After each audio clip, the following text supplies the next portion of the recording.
Lietuvos didžiosios kunigaikštystės pilys. Gardinas. Gardinas minimas metraštyje nuo 1128 metų. Senoji pilis pastatyta XI amžiuje.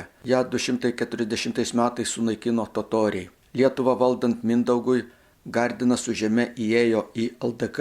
Gardino pilis pasidarė viena iš svarbiausių Lietuvos tvirtovių kovoje su kryžiuočiais. Nuo Vytenio valdymo pabaigos Gardino pilis pasidarė stipri Lietuvos valstybės tvirtovė pietuose.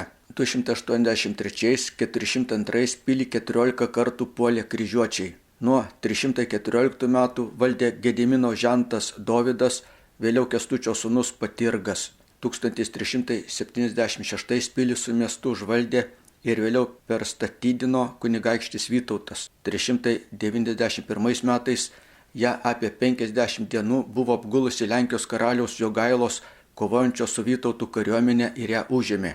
Vytautas, padedamas Vokiečių ordino didžiojo magistro Konrado von Valenrodo pilį, po metų atsiėmė, leido prie pilies apsigyventi vokiečių riteriams. Po 398 metų didelio gaisro Vytautas pastatydino mūrinę gotikinę netaisyklingo trikampio formos vadinamąją Vytauto pilį. Vytauto tvirtovę sudarė ant kalvų įrengtos aukštutinė pilis ir žemutinė pilis, perskirtos griova. 15 amžiuje žemutinė pilis išplėsta ir paversta valdovo rūmais. Čia trumpai gyvendavo Lietuvos didžiosios kunigaikštystės didieji kunigaikščiai. Joje mirė Lietuvos didysis kunigaikštis Kazimieras Jogailaitis, jo sūnus Šventasis Kazimieras.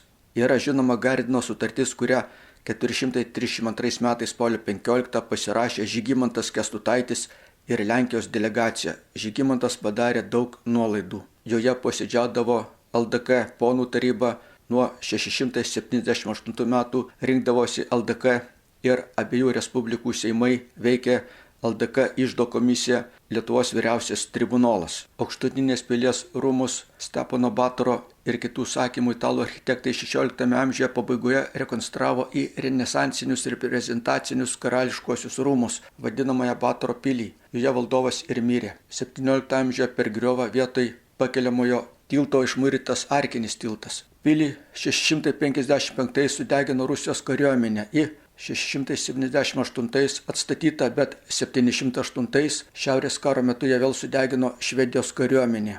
19 amžiuje pristatytas trečias aukštas. Žemutinė pilis 734–51 italų architektų perstatyta į rokokokinius 2 aukštų 3 korpusų rūmus.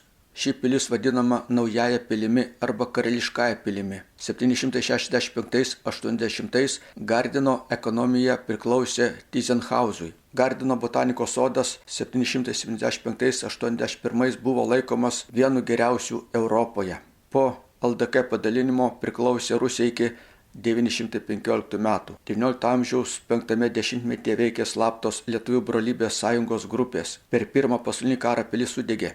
Po 52 metų perstatymo joje įsikūrė Komunistų partijos komiteto būstinė. Aukštutinė ir Karališkoje pilyje veikia Gardino istorijos ir archeologijos muziejus, įkurtas 1920 metais. Laukas, kelias, pieva, kryžius, šilo juosta mėlyna, debesėlių tankus įžas ir graudi daina.